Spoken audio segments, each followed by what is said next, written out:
guys, my name is Orlando Giraldo. And I'm Myke Mazzei. And this is Let's Talk About Film.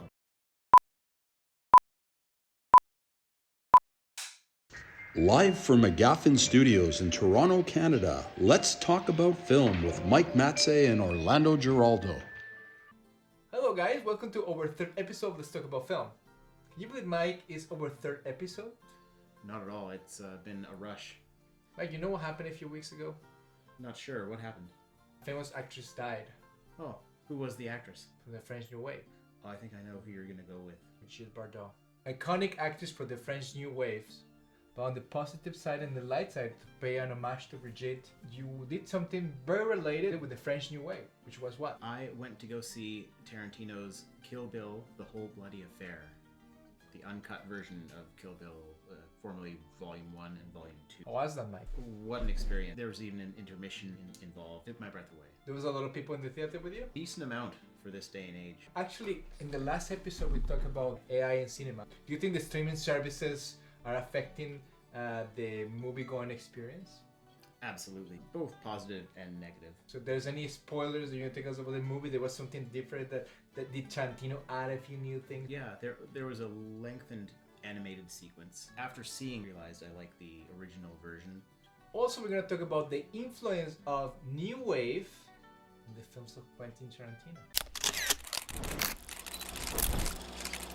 The French actress from the New Wave, Brigitte Bardot, died on December 28, 2025, at 91 years old. She was an animal activist, a singer, an actress. She made more than 40 films. She was indeed a symbol in the 60s. Every guy wanted to marry Brigitte. She was called BV and it was the Barbie of the time. She was in all magazines. Multifaceted, multi-talented.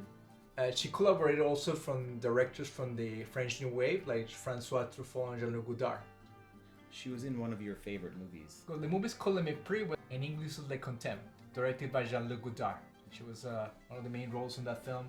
It was one of the biggest budgets that Godard had at the time.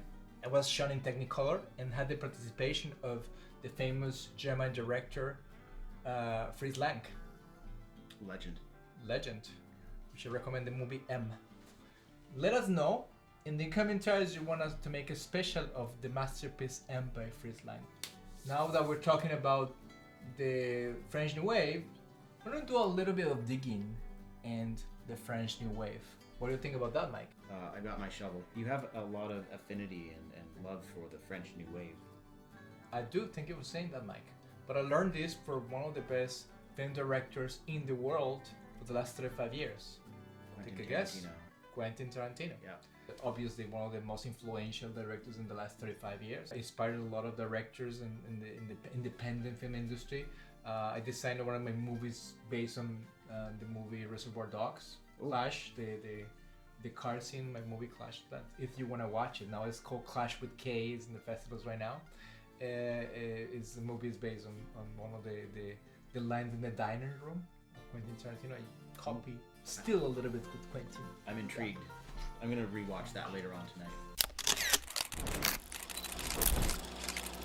So Quentin was influenced by Jean-Luc Godard. He was not the founder of the movement. it goes beyond Godard. Yeah, but he was influenced by Jean-Pierre Melville. He doesn't mention Truffaut, but the movie that you watch, Kill Bill, is based on one of Truffaut's films. I didn't realize that. The movie is called The Bride Wore Black. It's starring by my favorite actress of all time, Jean Moreau.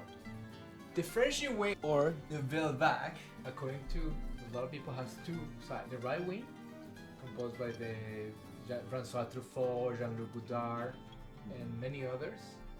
The left wing, which is more RC, documentary, more imagery. The most known members are Jacques Denis and Agnès Varda. If you want us to make an episode of the whole story of the New Wave, click right there in the comments below and let us know. The French New Wave started, well, besides all the filmmakers that were doing all these different films, there was many reasons, but one is there was a magazine of film critics called Cahiers du Cinéma, or Notebooks of Film, that is still running today, that you can still get. There were two writers who were part of these films. Do you know who those writers are? Truffaut and Godard. François Truffaut and Jean-Luc Godard, who wrote for the film, and they team up. François Truffaut did his film 100 Blows, and he won the Cannes Film Festival in 1959, and then he brought his friend Jean-Luc Godard. He did Breathless. He wrote Breathless, also helped him to produce it as well, and they brought Melville, Jean-Pierre Melville, right, has part of the film as a symbolization of the growth of the French New Wave. That's a very organic beginning. There's other parts from the French New Wave that are part of their story, only the right or the left. What about the role of Jean-Pierre Melville? 1949. What's his role? He wanted to be a filmmaker, but the established filmmakers from France wouldn't let him be a filmmaker. So he made his way in. He bought the rights of a novel called Les Silence of the Ocean, or Les Silence de la Mer. He started buying film stock from cinematographers. So they say they have a magazine, they have a little bit left of film. He will buy that piece of film from this. He makes his way and bought the rights. He also made this film in order to his brother who died when Germans were occupying France. This movie talks about how this family lives with a German officer who knows a lot of Andrew Dumas, Molière, all these very famous and influential philosophers and artists from France. But the family, the way that they resist is in silence. They don't talk, the guy talks those long monologues and the family just doing their thing.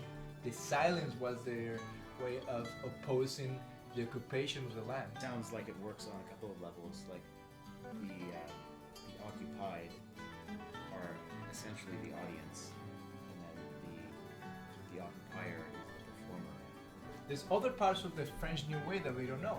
Like directors like Bardot was experimented with close-ups and instead of doing the whole thing, with just doing hands and things like that. To my feeling, he's part of the French New Wave, but not in the same way that is Jean Renoir. Jean Renoir, who they call Le Patron, the boss, because he was a old school, rebellious old school who inspired all these new French directors. Is that Renoir the guy that did The Rules of the Game? Yeah, right. The other thing is how the French New Wave got known. I'm intrigued. I haven't heard of this. Intermingling and creating ideas and collaborating. Yeah, so there's just one reason. There's other reasons. There's actually a film called Nouvelle Vague, directed by Richard Linklater, which talks about this. You can watch it on Netflix. If you have Netflix, or you can find it. I haven't been able to find it. I want to watch it. Because I love this thing. And if you watched, let us know. Tell us in the comments below. That'll be awesome. And comment. We'll talk about this final right there. This film has, at the time, there were different circumstances that were affecting film. One was like the equipment was becoming lighter. The cameras was, small cameras. Stanley Kubrick started filming films in the 60s using the small cameras because they were more portable. They have to record all the dialogue after because of the sound and everything. So the actors probably had to record the lines after. Correct. They call the overdubbing ADR, automatic dialogue replacement. Continue with my train of thought about the new wave. So they have like cameras and they start innovating in many ways, like the jump cuts and things like that, and the loose storylines, different, cinema variété. So the cameras were moving and shaking a little bit because it's like you feel in real life, right? So you record the cameras and they have a little bit more flexibility. And Godard was successful doing some films, like we talk about connecting again Bardot. Yeah. The film Le Mépris, which I love. So all these things are connected, as you know. And the question will be, to close this episode, what do you think is the influence of the French New Wave in modern film cinema? Where do I start? The visual jump cuts come to mind. That's become something that you see quite frequently. The vivid colors. I don't know if that's native to new. Basically, What we're looking at the spectrum of the color parade. There's three colors that are basic: is blue, red, and green. Those colors were used in the Technicolor cameras at the time. Were huge. Combined three strips of film stuck into each other with blue, so you get those colors. So they needed that the colors were solid. I see. Depending on the sensibility of the film stock. So they would use props and dress that were like Yep. heightened That was- in those colors. That was early, Yeah. but at the time, the sensitivity or the capacity of the films to develop by Kodak and other companies was becoming better. So filmmakers would experiment with these things, or the film processing the biochemical process of processing the film. The cinematographers will be heavily involved with the labs and how to process their films and their dailies and that sort of thing, so to get the color that we're looking for, of the film stock that we're looking for. Get the colors that we're looking for.